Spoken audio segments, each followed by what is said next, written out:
Para o segundo dia do primeiro Congresso de Processo Civil.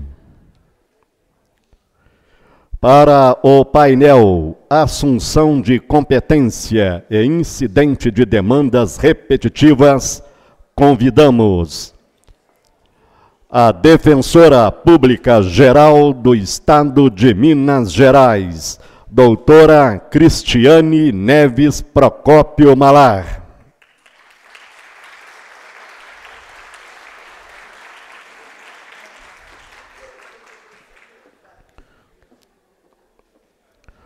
O defensor público Alexandre Henrique Oliveira Barbosa, da Defensoria Especializada da Infância e Juventude, Atos Infracionais, Belo Horizonte.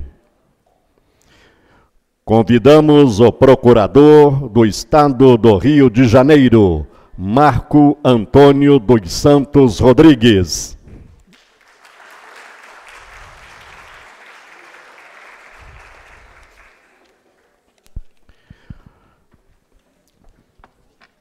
Convidamos o presidente da Associação dos Defensores Públicos de Minas Gerais, Eduardo Serino Generoso, para uma saudação de boas-vindas.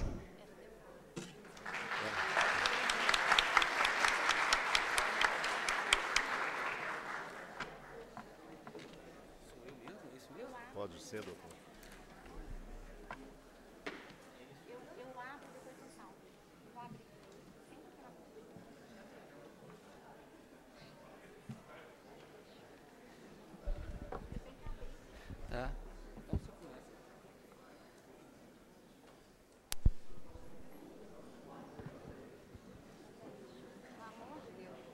Bom dia a todos. Antes do doutor Eduardo fazer a saudação, vou reabrir e reiniciar os trabalhos dessa manhã de segunda-feira. Fiz questão de passar aqui para dar um bom dia e um abraço nos caros colegas. Cumprimento aqui o nosso excelentíssimo procurador do Estado do Rio de Janeiro, o doutor Marco Antônio dos Santos Rodrigues. Doutor Marco Antônio, é uma honra recebê-los aqui na nossa casa, e especialmente num assunto tão caro hoje, que são as discussões do novo Código de Processo Civil. Seu tema será Assunção de Competência e Incidente de Demandas Repetitivas, e o convite veio a partir de um colega muito especial para nós, que é o doutor Alexandre Barbosa, hoje em atuação na infância, hoje infracional aqui no CIA. O doutor Alexandre é o modelo para os nossos colegas aqui, defensores públicos recentemente empossados do 7º concurso, porque ele, como a maioria de vocês, ele é do estado do Rio de Janeiro. Ele é de outro estado, mas eu posso dizer que hoje, né, doutor Alexandre, metade do coração é mineiro, metade do coração é do Rio. Então, não foi coincidência esse momento e essa abertura desse painel. O convite foi de uma forma muito especial, mas também eu acho que serve para mostrar aqui para os caros colegas, né, neste curso de formação, que Minas Gerais está de coração aberto, esperando todos vocês. O doutor Marco Antônio é procurador do Estado do Rio de Janeiro, mestre, doutor, e tem um vasto currículo. O doutor Alexandre vai apresentar no momento oportuno, mais especificamente, mas eu queria especialmente agradecer mesmo a sua presença e a sua disponibilidade de estar vindo aqui falar para a gente de maneira tão carinhosa. Já fiz os cumprimentos aqui, mas reitero os cumprimentos e agradecimentos ao caro amigo Alexandre Oliveira Barbosa, e esse cuidado e essa atenção que você sempre teve com a Defensoria de Minas, desde que você ingressou no 6º concurso. E o doutor Alexandre sempre nos ajudou com as práticas exitosas, tanto da Defensoria Pública do Estado de Rio de Janeiro, como de outras questões ligadas a outras instituições. O que eu sempre digo, a Defensoria Pública hoje trabalha em parceria com poderes e instituições, e o doutor Alexandre, vindo do Estado do Rio, na verdade, ele me contou que ele nasceu em São Paulo, então está aí outro exemplo aí para tantos colegas que vêm também de São Paulo, mas ele foi bem pequenininho para o Estado do Rio. E essa troca mesmo de experiências com procuradores do Estado, e também ele traz para a gente, né, várias experiências do Ministério Público, do Judiciário e de outras instituições que têm nos ajudado em muitos projetos da Defensoria Pública Geral do Estado de Minas. Então, eu agradeço imensamente as contribuições que você tem trazido para nós. Cumprimento a nossa coordenadora de capacitação da Defensoria Pública de Minas Gerais, doutora Ellen Cares Brandão, e novamente reitero os meus agradecimentos, doutora Ellen, por tanta organização aí do evento e que tudo tem, já ouvi vários colegas e parece que realmente as palestras têm sido muito positivas. Cumprimento o tenente-coronel Ângelo Russo e já aproveito para fazer a apresentação, que é o chefe da nossa assessoria militar aqui do estado aqui de Minas Gerais, a Defensoria de Minas. Um cumprimento especial a todos os colegas presentes da equipe da Defensoria Geral, os colegas aqui que eu estou vendo da Vara de Família, estou vendo aqui a doutora Ana Cláudia Leroy, e não tive a oportunidade, Ana, de cumprimentar o Guilherme, o palestrante Guilherme Costa Leroy, que proferiu a última palestra de sexta-feira, nada mais, nada menos que filho da nossa colega defensora pública, doutora Ana Cláudia Leroy. Então, os meus parabéns, Ana. Eu tive excelentes notícias da palestra do Guilherme, parece que foi muito positiva e assim com bastante conteúdo e, ao mesmo tempo, muito prática. Leve meu abraço para o Guilherme e o meu agradecimento a ele também. Cumprimento os colegas aqui da capital, os colegas da metropolitana, que eu vejo aqui presentes, ali, a doutora Lucélia, hoje Igarapé, que está indo para o Barreiro, os colegas do interior, os colegas que também nos assistem. Eu disse que vai ser muito positivo, que como estamos gravando essas palestras, e eu agradeço mais uma vez o apoio da CEMIG, com relação a esse espaço e com relação também à gravação dessas palestras, será positiva, que como são muitas questões discutidas e o conteúdo muito grande, vocês poderão ter acesso depois a tudo isso para poder estar reprisando questões que, porventura, não ficaram tão esclarecidas. Então, eu desejo um bom dia a todos, um excelente trabalho, agradeço também a doutora Juliana Cordeiro, que não tive a oportunidade de agradecer na última sexta-feira. Desejo uma excelente palestra ao doutor Marco Antônio e aos palestrantes do dia de hoje. Agradeço aos colegas defensores públicos que têm participado como debatedores, exemplo, doutor Alexandre, exemplo também do doutor Marcelo Paes, doutora Juliana Bastoni, na última sexta-feira, e peço desculpas, porque eu queria tanto estar participando com vocês deste curso, mas uma agenda muito extensa, quase exaustiva, não tem me permitido estar aqui o dia inteiro. E eu quero cumprimentar também o nosso presidente da associação, peço desculpas aqui pelo cerimonial, Eduardo, mas eu vou passar a palavra para você, eu só precisava fazer a abertura aqui do nosso curso antes da gente dar início aqui aos informes. Obrigada a todos, vou passar para o doutor Alexandre e depois a gente passa para o doutor Eduardo. Obrigada.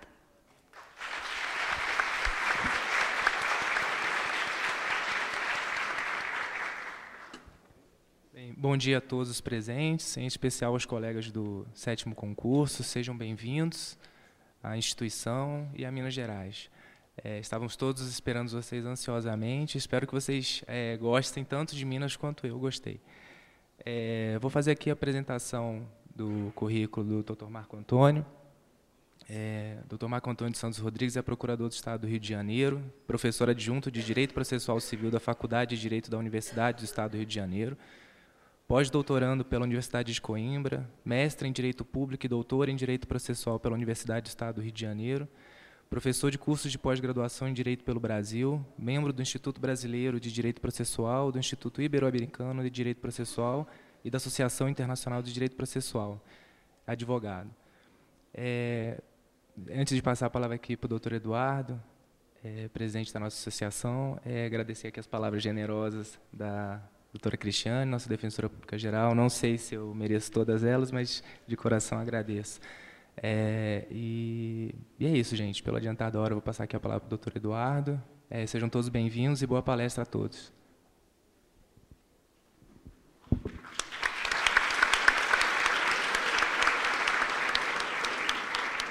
Bom dia a todos.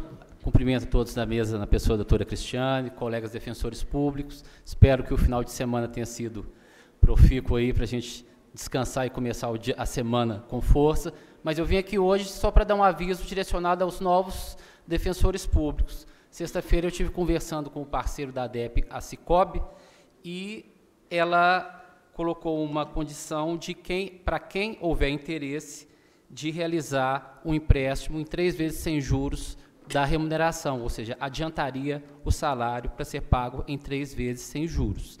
Quem tiver interesse, é só procurar a Shirley lá na ADEP, que ela encaminha, e no caso, eu entendo que vai ter que associar a cooperativa, né? E essas questões burocráticas serão vistas lá. Obrigado.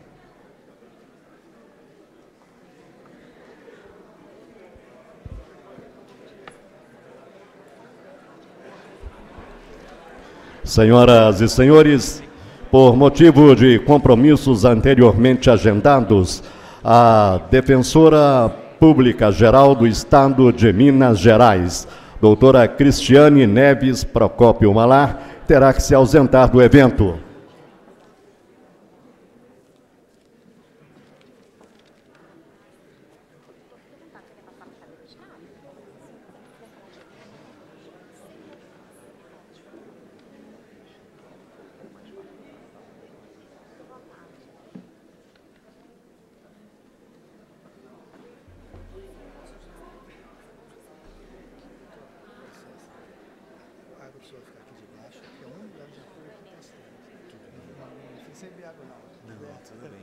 Qual a melhor posição para você desse lado e desse aqui?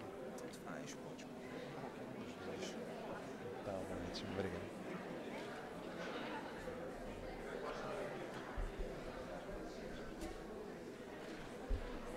Bom dia a todos.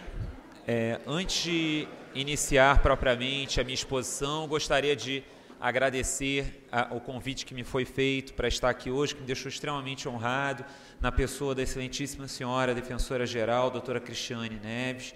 Gostaria também de cumprimentar meu caro amigo, doutor Alexandre Barbosa, com quem tenho a honra de dividir essa mesa hoje, e cumprimentar todos os presentes aqui na plateia, na pessoa da doutora Ellen Brandão, que também fiquei muito feliz com o convite que foi formulado em nome da excelentíssima senhora defensora-geral pela doutora Ellen. Cumprimento aí também, fico muito feliz de ver alguns ex-alunos meus lá do Rio de Janeiro, que já tive a oportunidade de ver aqui na plateia, e é bom ver que vocês estão nessa belíssima carreira de defensor público, procurando proteger aí todos os hipossuficientes. E então, hoje, o tema que me foi conferido pela Coordenadoria de Capacitação foi o tema do incidente de assunção de competência e o incidente de resolução de demandas repetitivas. Mas, para nós podermos entender todo o papel do incidente de resolução de demandas repetitivas, o papel do incidente de assunção de competência, nós temos de olhar para eles dentro do microsistema em que eles se inserem no novo Código de Processo Civil. Porque, na realidade, senhoras e senhores, nós temos no novo Código de Processo Civil a criação de um microsistema para a formação de precedentes vinculantes. E aí, então, para nós podermos entender esses dois incidentes, nós temos de olhar para o próprio microsistema. E aí, nesse sentido, por que o legislador se preocupou em 2015 em criar um sistema com incidentes para a formação de precedentes vinculantes? Na verdade, nós temos de lembrar que, diante da própria Constituição de 88, nós tivemos um aumento, a partir da Constituição de 88, da proteção aos direitos fundamentais, a constitucionalização dos mais diversos ramos do direito, em conjunto com a ascensão dos direitos fundamentais pela nossa atual Constituição, gerou, sem dúvida, um aumento da litigiosidade. Nós tivemos uma crescente busca de demandas pelos jurisdicionados e, na verdade, já tínhamos um significativo número de demandas mesmo antes da Constituição de 88? Sim, sem dúvida. Porém, a redemocratização do país gerou essa ampliação do acesso à justiça, porque a própria Constituição de 88 faz isso quando consagra um acesso à justiça de forma ampla, quando consagra assistência judiciária gratuita e integral. E, então, na verdade, ao longo das últimas décadas, nós vemos como um reflexo do nosso amplo acesso à justiça um aumento da litigiosidade e, em especial, da litigiosidade de massa. Ou seja, nós vemos uma explosão de litígios que dizem respeito a um mesmo tipo de matéria. Então, por exemplo, em matéria de consumo, nós vemos milhares e milhares de demandas relativas a um mesmo problema jurídico, por exemplo, a assinatura básica de telefonia, problema que tivemos milhares de ações pelo Brasil, problemas relativos a relações bancárias, aqui os senhores devem ter milhares de ações discutindo, por exemplo, revisão de contrato por abusividade de cláusula, por capitalização de juros, dentre outras práticas bancárias que são comumente discutidas em juízo. Mas vejam, nós temos aí uma explosão de litigiosidade que se dá como uma litigiosidade de massa no nosso sistema desde a Constituição de 88. E, na verdade, essa litigiosidade de massa, fato é que ela não tem como ser atendida pelos mecanismos do processo artesanal que nós temos tradicionalmente. A litigiosidade de massa sendo tratada como processos de caráter puramente individual, meus amigos, nós vemos que o judiciário não tem condições de suportar tantas demandas para dar uma apreciação individualizada de todas elas. Muito embora, evidentemente, que o acesso à justiça justificaria um tratamento individualizado de todas as demandas.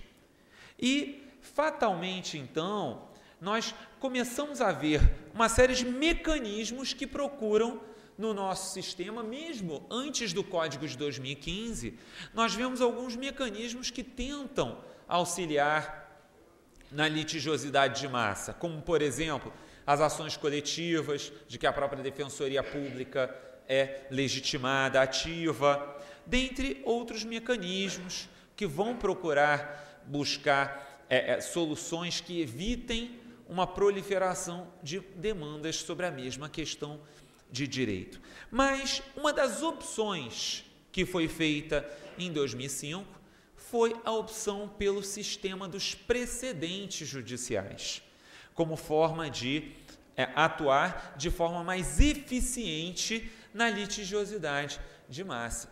Nós tivemos, então, a criação de um sistema de precedentes no nosso novo Código. Com que finalidades?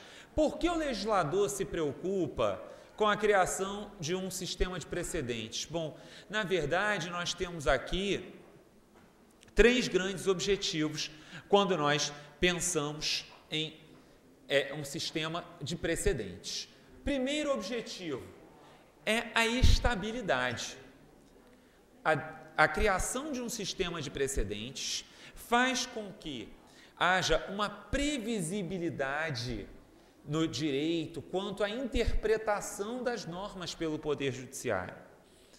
O Poder Judiciário, a decisão judicial, ela passa a ser, diante de um sistema de precedentes, um fator de previsibilidade, um fator até para a própria unidade do direito. Porque aquele, por exemplo, o investidor que vem ao Brasil, que procura se instalar aqui no Brasil, diante de um sistema de precedentes, ele sabe, ele tem como avaliar como o direito é aplicado, como determinadas questões jurídicas relativas à área em que ele vai atuar serão interpretadas.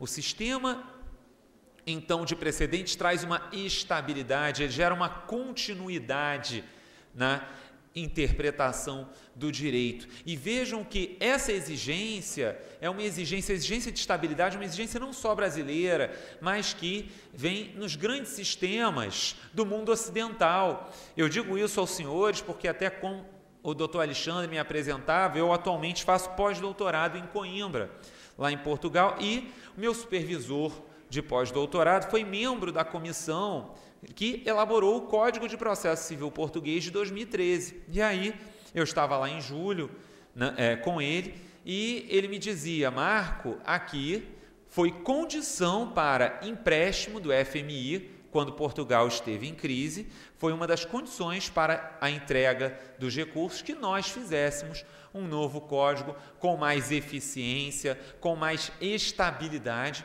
porque isso é uma forma de geração de maiores investimentos, ainda que indiretamente, esse acaba sendo um fator que vai entrar na avaliação da própria gestão da economia de um país.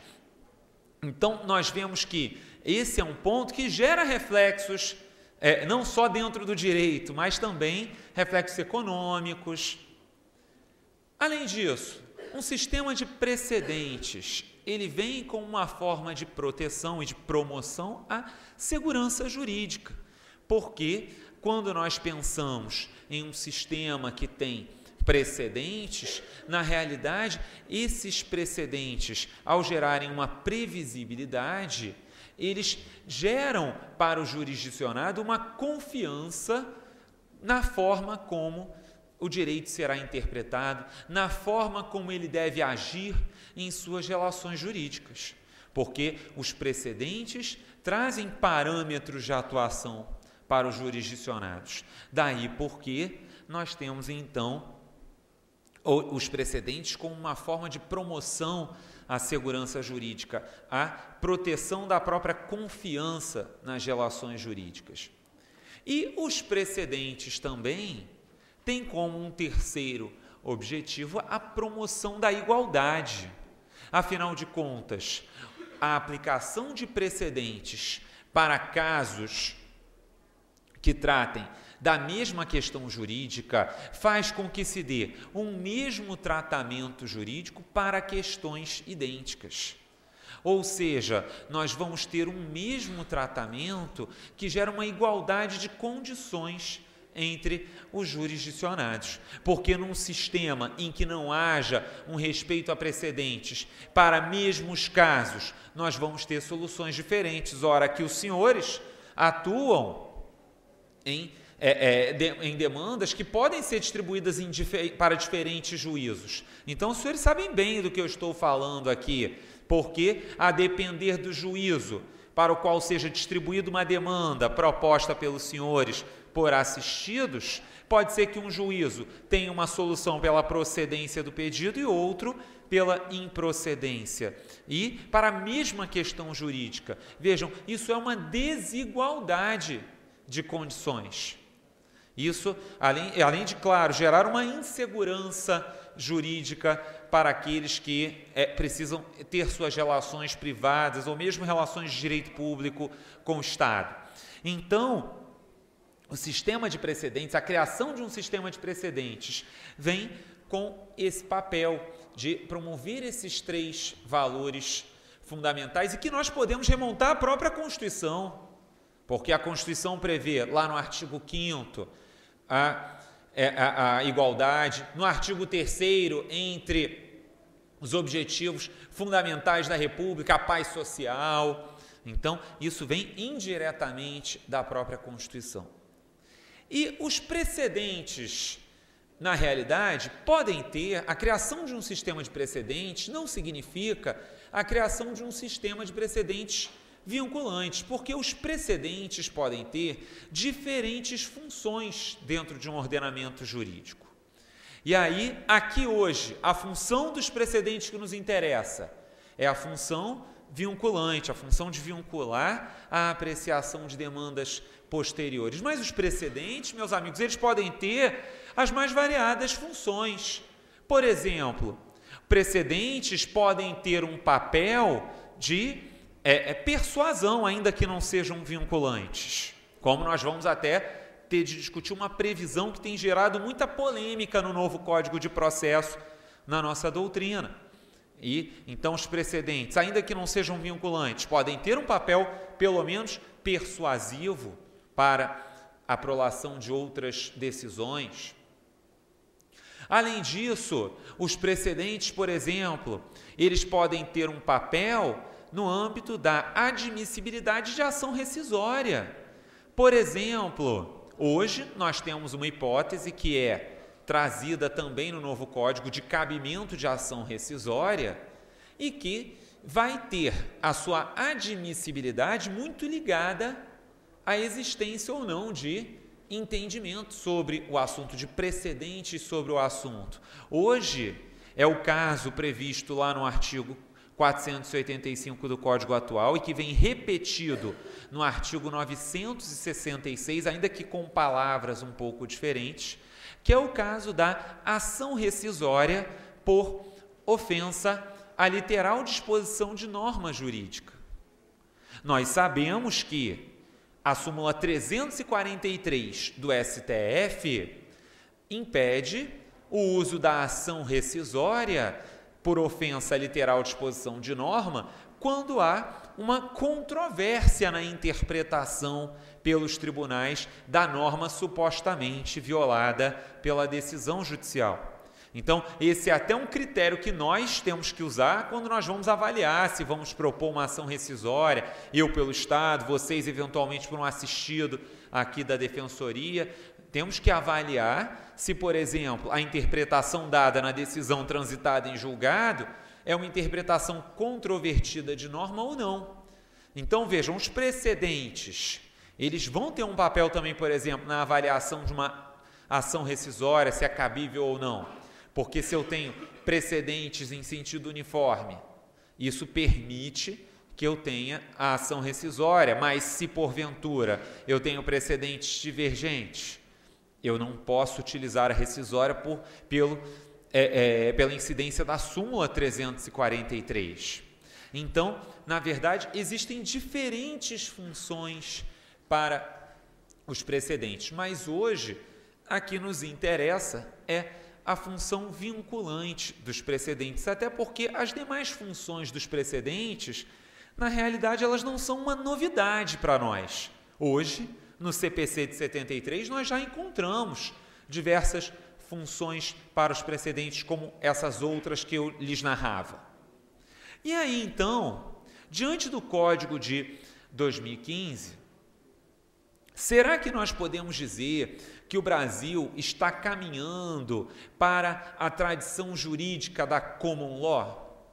Porque, vejam, o sistema da Common Law é um sistema que vem aí dos países de tradição anglo-saxônica, é um sistema que é muito calcado em precedentes, em que os julgadores, para decidir, eles avaliam as circunstâncias fáticas à luz de precedentes. Não sei até se os senhores já tiveram a oportunidade de ver algum julgamento desses países e, na verdade, o julgamento é impressionante, porque os advogados na prática levam livros e livros de precedentes para os julgamentos, porque no momento do julgamento pode ser necessário invocar um precedente para uma questão processual que surja no meio da audiência. Então, são livros e livros levados para as audiências, porque é um sistema muito fundado em precedentes. E então, será que o Brasil, que tradicionalmente é um país de tradição romano-germânica, um país que é ligado à civil law, ele está caminhando para a common law pelo fato de estar abraçando os precedentes vinculantes? Bom, na realidade, aqui nós temos de destacar que essa divisão entre civil law, common law, ela é uma divisão que é muito teórica, porque no fundo os ordenamentos jurídicos, eles misturam muitas vezes as tradições. O Brasil, na verdade, embora ele tenha essa origem ligada aos sistemas continentais europeus, O Brasil ele não vai necessariamente ficar vinculado a essas tradições. Ele pode beber de outras fontes. Como, por exemplo, mesmo nos sistemas da Common Law, nós vemos que eles também se aproximam dos sistemas da Civil Law, que são sistemas codificados, muito ligados à interpretação das leis. Por exemplo, por uma exigência da Corte Europeia de Direitos Humanos, gente, a Inglaterra, que é um sistema que tradicionalmente, durante séculos, foi sem codificação, porque era ligado diretamente a precedentes, em 2000 editou um código de processo civil. Então, vejam que essa divisão, os sistemas da Civil Law são sistemas que não têm a aplicação de precedentes vinculantes, os da Common Law possuem, mas não são sistemas codificados. Essa é uma divisão teórica que, na verdade, cada vez mais vai desaparecendo porque os sistemas se aproximam. Então, nós vemos que o nosso sistema vai se aproximando já de longa data, porque mesmo desde o período colonial, gente, nós temos a adoção de precedentes no direito brasileiro. Por exemplo, até nos livros que estudam precedentes, as origens dos precedentes no Brasil estão lá no período colonial, nos assentos da Casa de Duplicação portuguesa, que já eram precedentes que seriam respeitados aqui no Brasil. E, mesmo ao longo das últimas décadas, à luz do Código de 73, nós vemos sucessivas implantações de mecanismos para proteção a precedentes. Por exemplo, o incidente de uniformização de jurisprudência, que está no nosso Código atual, no artigo 476 e seguintes. Ele é um incidente que tenta formar precedentes. Esse incidente, até já destaco aqui com os amigos, que ele é extinto com o novo Código. E ele é extinto porque, na verdade, ele, no fundo, não pegou da forma como deveria ter se enquadrado na prática, porque ele, na prática, se tornou uma faculdade para os órgãos fracionários, quando ele deveria ser um dever. Quando a interpretação que foi feita na decisão do incidente de uniformização de jurisprudência deveria ser aplicada para todos os demais casos. E, dada a nossa tradição de não vinculação a precedentes, essas decisões do incidente de uniformização acabam que, muitas vezes, não são respeitadas pelos órgãos fracionários, não são respeitadas pelo juízo de primeiro grau. Por exemplo, lá no Rio, isso não é um problema só do Rio, mas vemos isso pelos tribunais do Brasil inteiro. Lá no Rio houve uma situação relativa a uma verba devida a servidores militares. No incidente de uniformização de jurisprudência, o tribunal, o órgão especial do tribunal, consagrou que tal verba era devida só aos tenentes-coronéis e mais a nenhuma outra carreira. Mas lá no Rio de Janeiro nós temos um efetivo entre ativos e inativos militares de quase 50 mil pessoas. E aí imaginem que quase todos esses propuseram demandas. E os órgãos fracionários, os juízos de primeiro grau, muitas vezes não seguiam aquele precedente. Vejam que o incidente de uniformização de jurisprudência, ele não cumpriu o papel que dele se esperava, porque essa uniformização de jurisprudência hoje, muitas vezes, não serve para nada, já que ela não é seguida. Nós tivemos também a criação dos embargos de divergência. Ora, uma forma de uniformização de entendimento, porém, apenas lá nos tribunais superiores, mas é um mecanismo que tenta proteger precedentes, formar e proteger um precedente. E mais à frente, tivemos, por exemplo, a criação do julgamento monocrático de recursos, fundado em precedentes. Esse sim, um mecanismo que teve muita utilidade na prática, porque hoje vemos que é uma realidade nos tribunais, em nome da eficiência, o julgamento monocrático de recursos e de ações de competência originária de tribunal fundados em precedentes. Vejam, mais um mecanismo que se vale de precedentes. Com a emenda 45, tivemos as súmulas vinculantes. Mais um mecanismo. As súmulas vinculantes. Aqui temos um mecanismo que é expresso de precedentes vinculantes. A Constituição, a emenda, previu um mecanismo que definiu que teria um caráter vinculante. Até porque, de longa data, viu-se a vinculação por decisões judiciais com muita reserva no nosso direito. E por quê? Em nome da independência do Poder Judiciário, consagrada no artigo 95 da Constituição, sempre houve muita ressalva na análise de mecanismos que pudessem vincular órgãos jurisdicionais. Se isso não geraria uma ofensa à Constituição.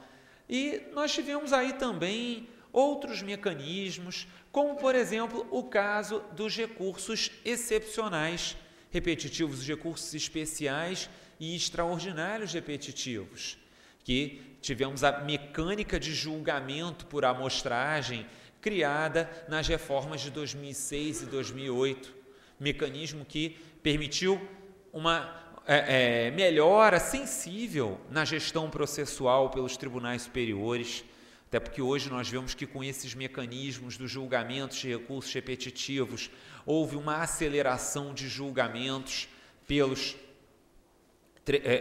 tribunais superiores. E, portanto, nós vemos que, diante de todos esses mecanismos, nós vemos que, na verdade, o nosso sistema, ele foi evoluindo, buscando precedentes. Não é que o CPC de 2015 ele está querendo virar uma chave e nós estamos saindo de um sistema que não tem precedente para passarmos para um sistema de precedentes vinculantes. Não. Na verdade, nós estamos aqui diante de uma escalada que foi ocorrendo ao longo das últimas décadas. Mas qual é o grande problema hoje, quando nós olhamos para os precedentes vinculantes? Na verdade, hoje, o grande problema dos precedentes como um todo é o seu uso aleatório, é o seu uso indiscriminado pelos tribunais. E por que eu digo isso? Eu digo isso porque hoje, como é que os tribunais se valem de precedentes, meus amigos? Eles se valem dos precedentes lendo o acórdão? Não, eles se valem dos precedentes como? Por ementa. Isso é perigosíssimo. Eu digo que isso é perigosíssimo porque a aplicação de julgado por ementa pode levar a situações muito equivocadas. Vou dar um exemplo aqui para os senhores sobre isso, um caso que eu reputo gravíssimo, mas que felizmente o novo CPC traz regra que acaba com a discussão. Durante muito tempo, aqui, os senhores de repente já tiveram um problema como esse em sede de recursos especiais e extraordinários, mas especialmente em recursos especiais, que é o problema do reconhecimento de questão de ordem pública em sede de recursos excepcionais. Imaginem que, por exemplo, a defensoria foi procurada só quando já tinha havido julgamento de apelação. Aquela pessoa não quer mais o patrocínio de um advogado, quer ser patrocinada pela defensoria, comprova que é hipossuficiente, quer então ser representada pela defensoria e, nesse caso, então, vocês, quando pegaram aquela demanda, viram que havia uma questão de ordem pública que não havia sido levantada pelo, então, advogado daquela pessoa.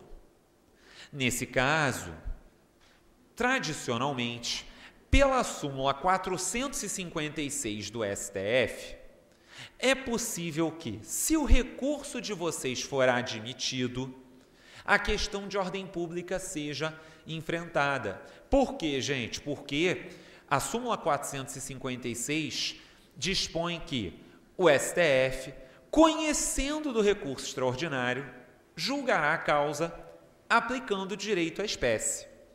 Ou seja, o STF, quando admite esse recurso, ele passa a aplicar o direito, logo ele pode conhecer normas de ordem pública. E essa súmula era aplicada pelo STJ para os recursos especiais. Por isso, nesse meu exemplo, vocês poderiam fazer um recurso especial com base numa matéria que já estava pré-questionada, mas levantar a questão de ordem pública, porque se o recurso fosse admitido, com base naquela matéria pré-questionada, o STJ poderia enfrentar a questão de ordem pública. Mas aí, em 2012, houve um caso que a Corte Especial do STJ teve de enfrentar, que dizia respeito a um recurso especial sobre matéria não pré-questionada. Então, o que a Corte Especial fez? Naturalmente, disse, falta pré-questionamento. Só que, qual foi o grande problema, gente? A ementa dizia, recurso especial depende de pré-questionamento, mesmo para questões de ordem pública. Vejam, a ementa só estava querendo dizer, olha, quando eu faço um recurso especial invocando uma violação de lei, essa violação tem que estar pré-questionada. A Corte Especial não estava enfrentando o problema da súmula, de efeito translativo dos recursos especiais extraordinários. Mas aí, o que o STJ está fazendo desde esse precedente? O STJ está dizendo, houve uma mudança de orientação no STJ, porque agora não é mais possível aplicar efeito translativo no recurso especial se a matéria não estiver pré-questionada. Ora, eu estou dando esse exemplo aqui para os senhores para mostrarmos que a aplicação dos precedentes hoje no Brasil, ela é totalmente equivocada, porque é feita por ementa, não é feita uma análise do próprio precedente. E aí, até quanto a esse caso que eu levantei, nós vamos ter um final feliz, porque o novo CPC positivou a súmula 456, ou seja, ele derruba esse novo entendimento, entre aspas, do STJ, ao positivar o texto da súmula. Bom, mas, já que estamos falando dos precedentes, o que vai formar o precedente dentro de uma decisão? Como é que vocês vão saber para poder verificar se é caso de aplicação de uma decisão para um caso de vocês? O que vai formar o precedente dentro de uma decisão? É a decisão por inteiro? Não. O que vai formar o precedente dentro de uma decisão é a sua ratio decidendi. Ou seja, o que é a ratio decidendi? Quando um órgão julgador vai decidir uma demanda ou vai decidir algum desses incidentes de formação de precedentes, o órgão julgador vai ter ali de analisar um caso concreto, mas para analisar o caso concreto, ele vai trazer uma motivação que, na verdade, é como uma norma jurídica geral a ser aplicável em outros casos. Por exemplo, um caso, vamos pensar numa matéria processual. Imaginem uma análise de admissibilidade ou não de agravo de instrumento, como o STJ, há cerca de 3 anos, teve de avaliar se seria possível admitir a complementação de cópias de agravo de instrumento. Vejam, o STJ, para decidir a questão, ele admitiu a complementação fundado na possibilidade de regularização de cópias que sejam facultativas, não as cópias obrigatórias. Nesse exemplo, o STJ, ele avaliou o caso concreto, mas naquele caso concreto, ele trouxe uma avaliação geral, no sentido de que cópias facultativas, por não serem uma exigência para a parte, podem ser complementadas. E aí vejam, essa é a ratio decidendi. É a ratio decidendi num precedente que vai ser aplicada para outros casos. Como é que nós vamos identificar a ratio decidendi? Porque já que a partir de março do ano que vem nós vamos começar a ter uma série de mecanismos que trazem esses precedentes vinculantes, como é que nós vamos identificar então a ratio decidendi? Bom, essa é uma discussão até que vem às vezes no âmbito da própria filosofia do direito, porém, qual é o critério mais seguro na prática? O critério mais seguro, meus amigos, é retirarmos da decisão o fundamento e verificarmos se a decisão se sustenta ou não. Para identificarmos a ratio decidendi, então, nós vamos ter que olhar para a decisão e tentar retirar dela aquilo que parece ratio decidendi. Se nós olharmos para a decisão sem aquilo e a decisão não conseguir se sustentar, nós temos ali a ratio decidendi. Nós temos ali a ratio decidendi, porque é aquele fundamento que não pode ser retirado da decisão sob pena de ela de ela desaparecer, de ela não ter mais razão de ser. E aí, vocês até poderiam me perguntar, Marco, mas eu posso ter precedente sem ratio decidendi? Na verdade, eu não posso ter um precedente sem ratio decidendi, pessoal, porque a ratio decidendi, na realidade, ela está ligada à própria garantia constitucional da fundamentação das decisões. Quando qualquer órgão jurisdicional decide, ele tem que trazer razões de decidir. E, então, na verdade, eu teria que ter para qualquer decisão uma fundamentação onde eu encontrasse a ratio decidendi. Porém, pode ser que eu não consiga, vejam, ratio decidendi existe, mas o que pode acontecer é que nós não consigamos extrair ratio decidendi de um precedente. Por exemplo, de um julgado da assunção de competência, de um julgado do incidente de resolução de demandas repetitivas. Pode ser que nós não consigamos extrair uma ratio decidendi. Por quê, gente? Por dois motivos. Primeiro motivo, uma inconsistência decisória. Às vezes, um precedente pode ter uma inconsistência decisória. Eu vou dar um exemplo que acontece hoje, e mais uma vez, aquele problema de aplicação de precedente por ementa. É o caso, vocês devem já ter visto esse precedente, é o caso do precedente do STJ que avalia se seria cabível o recurso em face da decisão que suspende um recurso especial ou extraordinário nos tribunais locais, em virtude de recurso representativo de controvérsia. Não sei se vocês já viram o precedente, o leading case do STJ sobre o assunto. O leading case do STJ, ele é, com todo respeito, uma tautologia, porque o STJ diz a decisão de suspensão de um recurso especial em virtude de recurso representativo de controvérsia não tem caráter decisório. Ora, gente, ou é decisão e tem caráter decisório, ou não tem caráter decisório e é um despacho.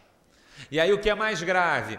Esse precedente vem sendo repetido como leading case em todos os casos que o STJ vem analisando sobre esse mesmo assunto. Porque é o problema de mera aplicação de ementa. Mas vejam, mesmo nesse caso, quando vocês vão olhar para o acórdão, eu digo isso a vocês até porque eu escrevi um artigo há uns 2 anos sobre esse assunto, tentando sistematizar o problema. E, na verdade, quando a gente vai olhar para os precedentes, pessoal, eles têm uma ratio decidendi incoerente, porque eles trazem como fundamento a mesma coisa que está na ementa. A decisão não tem caráter decisório. Ora, isso é algum fundamento plausível? Não. Então, esse é um precedente em que eu não consigo identificar uma ratio decidendi, porque ele não faz o menor sentido. Ou também, o que pode acontecer? pode acontecer, pessoal, o incidente de assunção, o incidente de resolução de demandas repetitivas, eles vão ser julgados por órgãos colegiados que o regimento defina como competente. E aí imagino que os regimentos vão definir ou o pleno ou órgão especial para decidir esse tipo de incidente, mas o Código de 2015 estabeleceu que será o regimento de cada tribunal que definirá qual é o órgão competente. E aí vejam, como é um julgamento colegiado com muitas pessoas, pode ser que naquele julgamento não se chegue a um consenso quanto ao fundamento. Embora a conclusão seja a mesma, cada julgador pode dar um fundamento. Nesse caso, eu tenho um precedente que não tem uma ratio decidendi extraível. E aí, na prática, vai ser de difícil aplicação concreta. Dentro de uma decisão, eu posso ter até o obter dictum, que não se confunde com a ratio decidendi. Dentro daquela decisão judicial, como nós vimos, o que vincula é a ratio, mas nós podemos ter também obter dictum.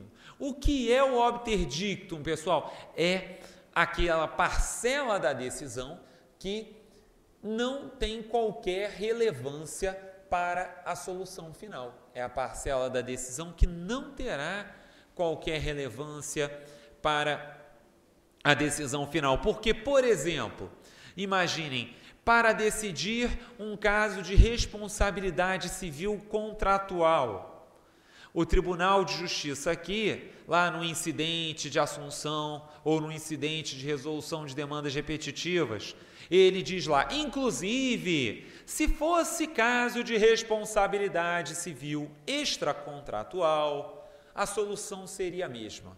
Ora, a demanda dizia respeito a uma responsabilidade civil contratual. Quando é usado esse tipo de argumento? Inclusive, seria a mesma solução para o caso da responsabilidade extracontratual. Esse tipo de argumento, meus amigos, eu posso retirar da decisão que ela se mantém íntegra? Sim, ela se mantém ali com a solução final permanecendo a mesma, porque ali era apenas um acréscimo que estava sendo trazido. E como eu lhes dizia, o novo CPC, ele trouxe, então, como não tínhamos no CPC de 73, ele trouxe, como nunca antes no nosso processo civil, a proteção aos precedentes com uma profundidade muito maior. E isso se espelha até, gente, na Câmara dos Deputados, havia um capítulo no novo CPC só de precedentes, era um capítulo até grande, sobre precedentes, tentando até trazer essas discussões, várias das discussões que nós tivemos até aqui são trazidas nesse capítulo, mas o novo CPC, na redação final, quando veio para a Câmara, aí nós não tivemos um capítulo de precedentes, mas tivemos 3 artigos que tentam trazer noções básicas acerca dos precedentes. E aí, quanto a isso, nós temos logo de plano o artigo 926. Eu até procurei os principais artigos, transcrever aqui nos slides, porque de repente não são todos que estão com o novo código aí, até para que vocês possam acompanhar o que o novo código quer dizer, né? E o artigo 926, ele traz para nós 4 deveres relativos a precedentes. E aí nós precisamos dar uma olhada no que esses 4 deveres trazem relativamente a precedentes. Primeiro dever, dever de uniformização de jurisprudência. O que é o dever de uniformização de jurisprudência? Ora, ligado à ideia de previsibilidade, de segurança jurídica, os tribunais têm que, sempre que possível, uniformizar a jurisprudência para que os casos futuros possam seguir aquela mesma linha.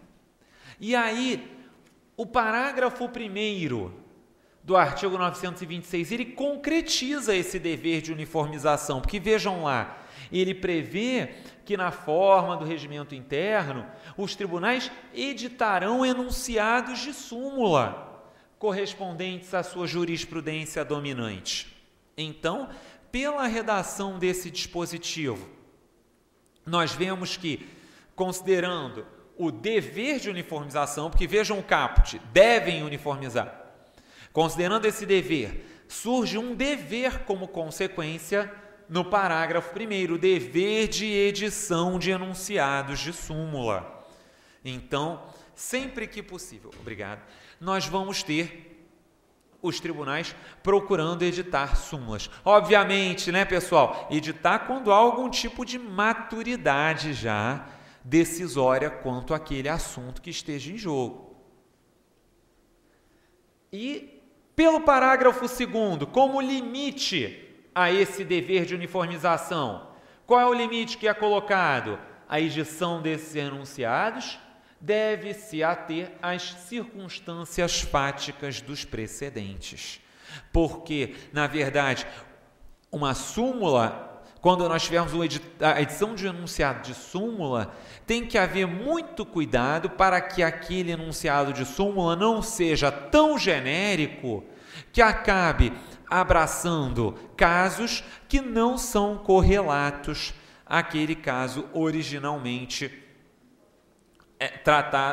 aqueles casos originalmente tratados que deram edição à súmula. Então, há uma preocupação aqui do legislador em evitar também a edição de súmulas que venham sem que haja uma verdadeira preocupação na delimitação concreta dos casos. Então, por exemplo, digo isso usando novamente um exemplo que eu dava antes. Os casos que dão ensejo à súmula são todos casos de responsabilidade contratual. E aí, na hora de se editar a súmula diz, na responsabilidade civil, vejam, se os casos que dão ensejo à súmula são todos casos de responsabilidade civil contratual, a edição de súmula, falando genericamente responsabilidade civil, é algo que vai ofender o 926, parágrafo 2º, porque não está se atendo às circunstâncias fáticas dos casos que deram ensejo à súmula. Um segundo dever que nós temos, o dever de estabilidade da jurisprudência. O que é esse dever de estabilidade da jurisprudência, pessoal? O dever de estabilidade da jurisprudência faz com que os tribunais tenham de manter, sempre que possível, o entendimento que já foi adotado anteriormente, ou seja, eventuais mudanças de entendimento têm de estar justificadas.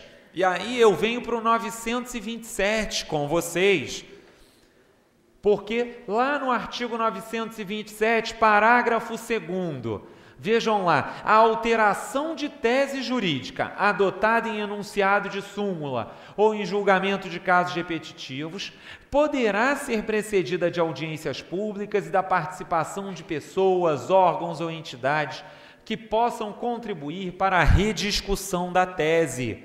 Ora, a jurisprudência tanto tem que ser estável que a alteração de tese jurídica precisa ser precedida de um amplo contraditório, de uma ampla publicidade. Tem que se permitir que haja uma participação da sociedade civil, seja por audiências públicas, seja pela manifestação de amici curiae. E, por isso, nós temos aqui, vejam, esse dispositivo ele vem nesse escopo de proteger a estabilidade da jurisprudência. Da mesma forma, o parágrafo 4º, vejam lá, a modificação desses entendimentos consolidados. Parágrafo 4º coloca para nós: observará a necessidade de fundamentação adequada e específica. O que é isso? Fundamentação adequada e específica. Meus amigos, não sei se vocês já viram mais profundamente o novo código, mas o novo código, até essa é uma grande vitória de nós, na verdade, advogados no sentido lato, defensores, advogados públicos e privados, até membros do Ministério Público. Nós tivemos uma grande vitória com o artigo 489, parágrafo 1º, porque o artigo 489, parágrafo 1º, trouxe uma série de exigências para que a decisão judicial se considere fundamentada. Por exemplo, a decisão judicial, com o novo CPC, por força desse dispositivo, ela não pode se valer puramente de conceitos indeterminados, sem enquadrá-los ao caso concreto. Ou, por exemplo, ela não pode se limitar a citar dispositivo de lei. Então, por exemplo, imaginem só, vocês propuseram uma ação por um assistido da Defensoria pedindo uma tutela antecipada.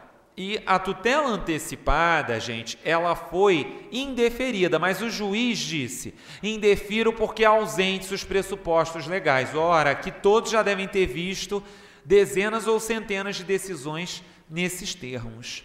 Com o novo CPC, pelo 489, parágrafo 1º, esse tipo de decisão é nula, porque a decisão não pode mais se limitar a se fundamentar um mero dispositivo legal sem enquadrá-lo para o caso concreto.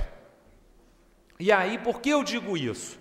Porque o novo CPC, vejam, ele traz uma necessidade muito grande de uma fundamentação nas decisões judiciais, o que é muito importante para que nós possamos, inclusive, exercer o nosso direito de recorrer das decisões, mas, no caso de mudança de entendimento, nós vemos que a mudança de entendimento tem que ter fundamentação adequada e específica, ou seja, a fundamentação adotada pelos tribunais na hora de rever uma súmula ou algum entendimento vinculante vai ter que ser uma fundamentação que seja profunda, ela vai ter que ser uma fundamentação qualificada. Não é uma fundamentação como a de qualquer decisão no novo CPC, ela vai ter que ser uma fundamentação que seja realmente bastante qualificada. E o 926 ainda trata, pessoal, de deveres de integridade e coerência. E aí, sobre esses deveres, apenas uma breve referência. Porque esses deveres, até lá na filosofia do direito, por exemplo, Ronald Dworkin, quando trata de integridade e coerência, diz que são a mesma coisa. Mas no nosso direito, no direito brasileiro, elas não poderão ser vistas como a mesma coisa, porque o código foi expresso tratando aqui de casos diferentes, de institutos diferentes. E aí, então, o que vai ser a coerência?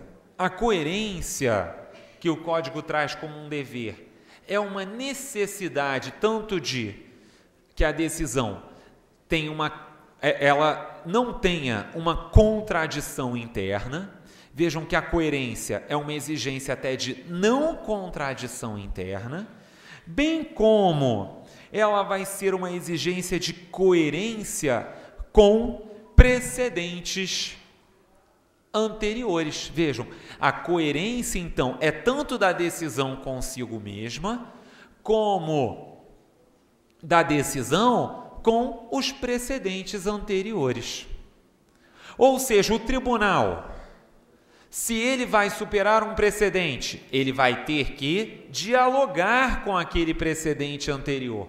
Não basta, gente, ele superar, aplicar outro precedente. Ele vai ter que dialogar com o precedente anterior, porque a coerência exige isso, que haja, na verdade, até, gente, quando nós falamos de precedentes, os precedentes, eles são como um romance, que vai tendo cada capítulo ao longo da história. Aí, como diz até o Dworkin mesmo. E por quê? Porque os tribunais, à medida em que vão aplicando aquele precedente, eles vão dando uma nova cara, eles vão dando uma nova história para o precedente. Porém, é preciso que haja esse diálogo, que é o que se fala de autorreferência.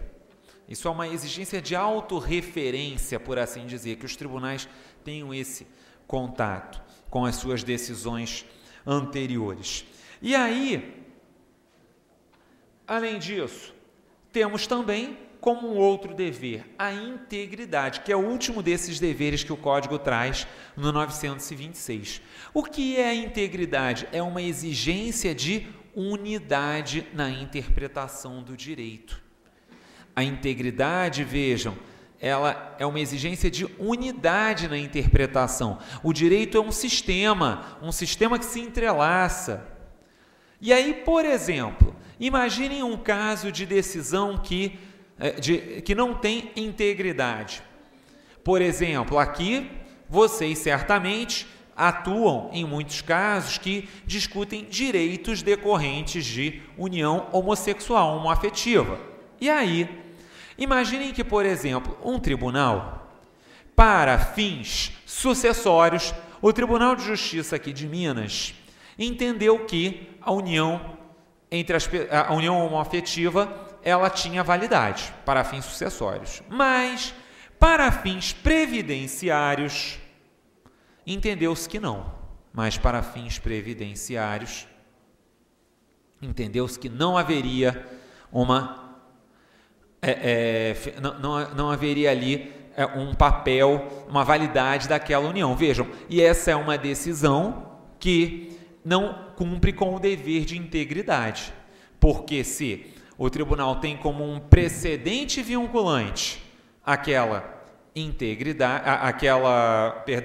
validade da união homoafetiva, isso tem que ser aplicado também para os casos previdenciários, também para fins previdenciários, para as demais finalidades que aquela união homoafetiva pode trazer consequências jurídicas. Então, nós temos esse dever de integridade.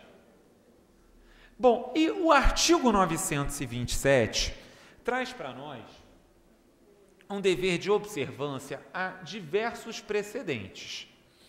Coloca aí para nós 5 incisos. E esses incisos, pessoal, eles estão gerando a maior discussão em sede doutrinária. Está havendo a maior discussão quanto a eles em sede doutrinária. E por quê? Porque vejam lá os incisos. Até olhando para os dois primeiros são casos de vinculação que hoje já existem no nosso sistema. Decisões do STF em controle concentrado de constitucionalidade. Ora, isso já decorre da Constituição e da Lei 9868. Então, não é novidade. Enunciados de súmula vinculante. Também não é novidade. A Constituição prevê que são decisões que vinculam. Agora, o inciso 3º, gente. O inciso 3º trata de acórdãos em incidente de assunção de competência ou de resolução de demandas repetitivas e em julgamento de recursos extraordinário e especial repetitivos. Vejam, essas 3 situações previstas nesse inciso são os institutos previstos no CPC para o microsistema de formação de precedentes vinculantes. O inciso 3º traz os 3 mecanismos para a formação de precedentes vinculantes no nosso processo. Então, nós temos aqui o incidente de assunção de competência, como vamos ver, temos norma expressa no novo CPC dizendo que a decisão vincula. E a mesma coisa para os demais. Então, nesse momento, o que nos interessa nesse dispositivo? Para esses 3 casos, o novo CPC, pessoal, ele traz previsões próprias, artigos específicos, que prevêem vinculações dos juízes e tribunais. Então, é o 927 que prevê que esses precedentes são vinculantes? Não, porque temos norma própria prevendo que esses precedentes são vinculantes. Aí a grande questão fica onde? Nos incisos 4º e 5º. No inciso 4º, os enunciados do STF em matéria constitucional e do STJ em matéria infraconstitucional federal e orientação do plenário ou do órgão especial a que os tribunais estiverem vinculados. Diante do artigo 927, temos vários autores defendendo que os enunciados das súmulas de STF e STJ e as orientações do pleno ou do órgão especial teriam se tornado precedentes vinculantes, que é o entendimento, por exemplo, do Fred Didier, do Luiz Guilherme Marinoni. Mas esse não me parece ser o melhor entendimento. Aqui, o melhor entendimento me parece que vem sendo aquele defendido, dentre outros, pelo Alexandre Câmara, que eu também venho defendendo no que eu venho escrevendo sobre o novo código, porque, na verdade, pessoal, os incisos 4º e 5º tratam aqui de precedentes meramente persuasivos. Diferentemente dos incisos 1º a 3º, os incisos 4º e 5º não têm regra específica que preveja caráter vinculante para eles. É diferente dos incisos 1º a 3º, que, como nós vimos, tem regra que prevê caráter vinculante. Não é o 927 que dá caráter vinculante para eles. Até porque, com todo respeito aos colegas que defendem que, por exemplo, os enunciados de súmula de STF e STJ se tornaram vinculantes, vejam que isso geraria uma incoerência com a própria Constituição. Porque se isso acontecer, meus amigos, perde a relevância distinguirmos súmula vinculante e súmula não vinculante. Ora, esse raciocínio, com todo respeito, me parece ir contra a previsão constitucional das súmulas vinculantes. Em matéria de súmula, foi o Constituinte que definiu lá como editar uma súmula que vai ter caráter vinculante, que vai ter um procedimento específico para tanto, como nós sabemos, com um quórum qualificado. Então, esse dispositivo, na verdade, dos incisos 1 a 3, ele traz precedentes vinculantes, porque temos normas próprias que trazem essas vinculações. E os incisos 4º e 5º nos trazem precedentes que vão ter um caráter persuasivo, por assim dizer. Uma maior exigência de observância. Bom, e será que essa existência de precedentes vinculantes representa um engessamento dos órgãos jurisdicionais e, por tabela, um engessamento na nossa atividade criativa, gente, na hora em que nós vamos usar as nossas teses nos nossos processos? Não, isso não representa verdadeiramente um engessamento de nossa atividade criativa. E por quê? Porque existem diversas técnicas para termos uma superação de precedentes que poderão ser aplicadas. A primeira dessas técnicas é o distinguishing. O que é o distinguishing? O distinguishing, na verdade, ele é uma técnica de superação de precedentes que parte de um método de comparação. Esse é o grande caso que, na prática, vocês vão poder usar nos casos concretos de vocês. O distinguishing, então, representa uma superação em virtude da distinção entre as premissas fáticas do precedente e do caso que vocês vão atuar. Então, no distinguishing, qual vai ser o trabalho de vocês? Existe um precedente vinculante? Existe, mas vocês vão procurar demonstrar que o caso de vocês tem premissas fáticas que não se adequam àquela situação. Por exemplo, imagino que aqui temos colegas que atuam em ações em face da fazenda pública. Por exemplo, imaginem que nós temos um precedente vinculante editado pelo TJMG em caso de gratificação de servidor público para uma gratificação específica contra os servidores, julgado favorável à fazenda. Vocês precisam propor uma demanda pelo assistido de vocês, servidor público. E aí, nessa situação, vocês vão ter que tentar demonstrar que aquele caso de vocês, por exemplo, é um caso que não se enquadra no precedente vinculante porque é uma gratificação diferente.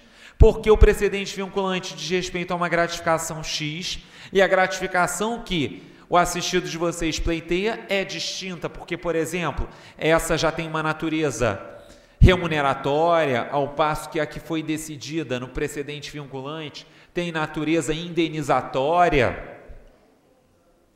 Então, o distinguishing é uma técnica bastante relevante. Na prática, vai ser muito usada.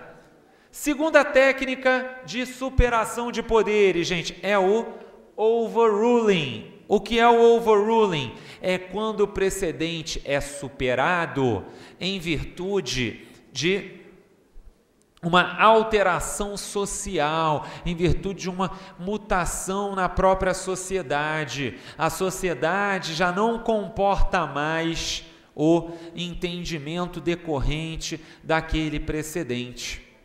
Ou seja, isso é muito parecido com o que hoje está até sendo muito discutido, está muito na moda, aquela discussão do estado de coisas inconstitucional, né, que vocês devem ter visto até o STF discutindo isso há pouco tempo, e, na verdade, é parecido com essa figura, porque eu tenho ali um julgado, um precedente que, em tese, deve ser aplicado, mas uma mudança na sociedade já torna aquilo intolerável, já torna aquilo superado, e aí o precedente terá de ser, então, substituído por outra tese jurídica.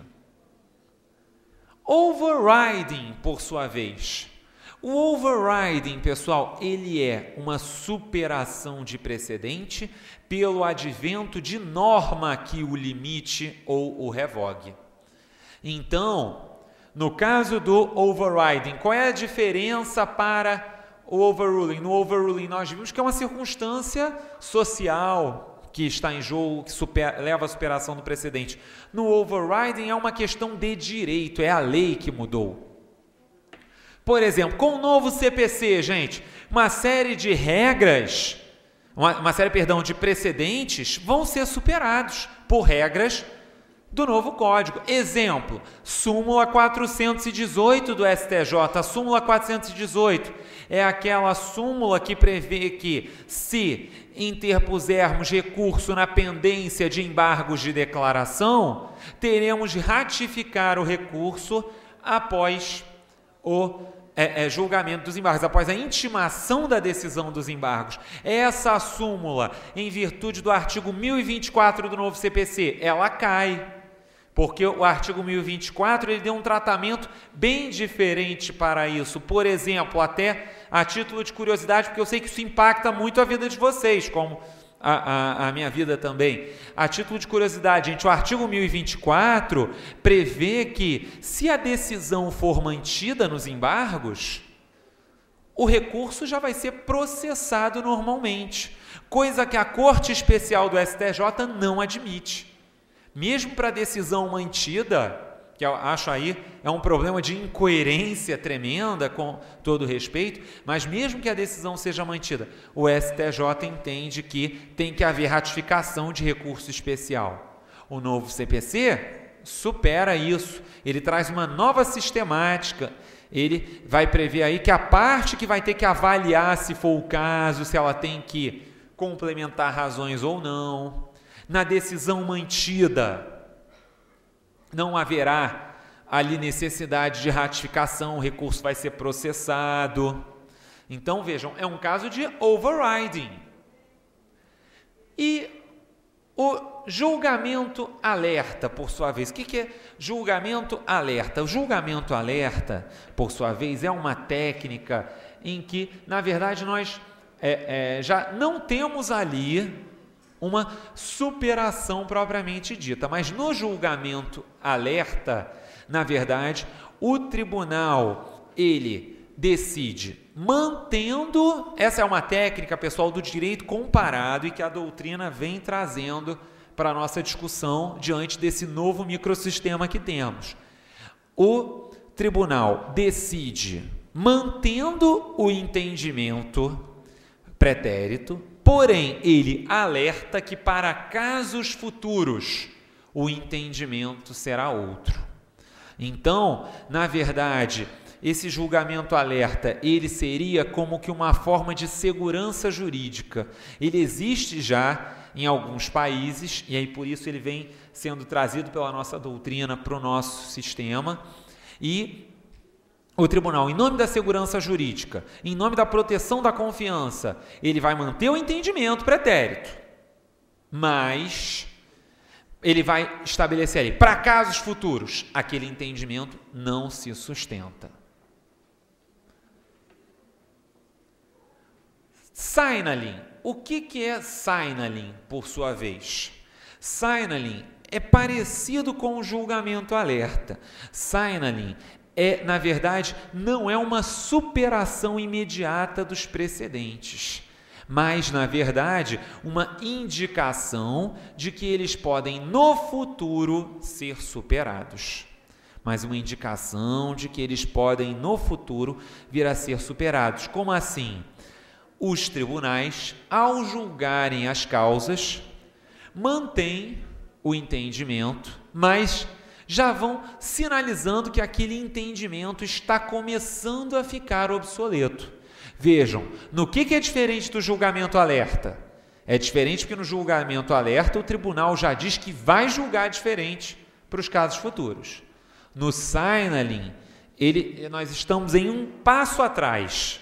Um passo atrás porque o tribunal ele já está sinalizando que é preciso avaliar se o caso não está ficando, ou se o precedente não está ficando obsoleto, mas ele não já diz categoricamente que vai superar nos casos seguintes. E então nós temos essas diferentes técnicas e, na realidade, no novo CPC, nada impede que nós tenhamos essa revisão de tese também. Além de todas essas técnicas de superação, nada impede a revisão de teses. Essa revisão de teses, na verdade, ela vai, inclusive, estar consagrada lá no 927, parágrafo 2º. Vejam lá, o próprio parágrafo 2º, o parágrafo 4º que nós discutíamos antes, falam de modificação de entendimento. Portanto, até nós discutíamos essas previsões há pouco. Portanto, nós vemos que eu posso ter essa modificação, essa revisão. E essa revisão, ela pode ser tanto difusa, ou seja, os tribunais, nos casos concretos, aplicando as técnicas que nós víamos aqui, ou essa modificação também pode ser de forma concentrada. Por exemplo, um tribunal rever o entendimento que adotou no incidente de resolução de demandas repetitivas. O artigo 984 do novo CPC, pessoal, lá no incidente de resolução de demandas repetitivas. Melhor dizendo, 986, perdão, ele prevê revisão de tese pelo tribunal. Ora, se eu tenho revisão de tese pelo tribunal, essa revisão pode ser de forma concentrada, ou seja, revisão concentrada é revisão feita de forma abstrata pelo mesmo procedimento que levou à formação do precedente. E aí, como vamos ver, a própria defensoria é legitimada para tanto. Ela vai poder buscar essa revisão do precedente. Quando um precedente é superado, pessoal, o precedente ao ser superado, deve haver uma aplicação ex nunc ou ex tunc. Nós vamos ter aqui a possibilidade de modulação temporal da superação de um precedente. Bom, na verdade, pessoal, o parágrafo 3º do 927 responde isso para nós, porque ele coloca que pode haver a modulação dos efeitos em prol do interesse social e da segurança jurídica. Então, por exemplo, imaginem que para uma questão relativa a direito bancário, houve a superação de um entendimento favorável ao assistido da defensoria. Nesse caso, vocês vão poder pleitear naquele procedimento, seja um procedimento difuso ou concentrado, como falávamos, vocês vão poder pleitear que haja a modulação dos efeitos. E, inclusive, me parece que é recomendável modulação de efeitos aqui, porque isso protege a própria estabilidade das relações que estavam, em nome da confiança, seguindo, imaginando que aquele entendimento seria aplicado. Então, aqui, por exemplo, num caso em que vocês estejam atuando, que haja, que seja caso de revisão concentrada de precedente, como no caso do incidente de resolução de demandas repetitivas, vocês vão poder fazer, por exemplo, embargos de declaração, buscando modulação temporal. Por exemplo, é um instrumento legítimo para tanto nesses casos. Na prática, os próprios tribunais já deveriam fazer essa avaliação, mas se não fizerem, cabe o uso dos embargos de declaração aqui. Bom, e aí então, nós falamos aí de todos esses, toda essa teoria dos precedentes, a formação dos precedentes vinculantes, porque, na verdade, nós precisamos entender o que é o precedente, como superá-lo, já que nós vamos ter de tratar de dois institutos que formam precedentes vinculantes. E até aqui eu pergunto, alguém quer fazer alguma colocação ou podemos deixar tudo para o final, pessoal, para no final fazermos o debate? Pode ser para o final? Bom, um primeiro instituto trazido pelo novo CPC para a formação de um precedente vinculante é o incidente de assunção de competência. Vejam que o incidente de assunção de competência não é verdadeiramente uma novidade total do nosso sistema. Por quê? Porque se vocês olharem para o Código atual, no artigo 555, ele até prevê uma assunção de competência por órgão de tribunal, mas essa assunção de competência prevista no nosso Código atual, ela não vingou. Ela não vingou porque não tinha um caráter vinculante a decisão tomada pelo órgão que assume a competência. Ela foi sempre vista com muita ressalva também pela própria doutrina e pelos tribunais, mais uma vez fundado naquele dogma da independência do judiciário, como eu lhes dizia. E, ao contrário, pessoal, nós sabemos que a independência do judiciário, tal qual qualquer garantia do processo, ela pode ser ponderada com outras garantias. Então, esse dogma, na verdade, ele não se sustenta, porque ele pode ser ponderado. E, então, o incidente de assunção de competência no novo CPC, ele tem uma nova cara. Esse incidente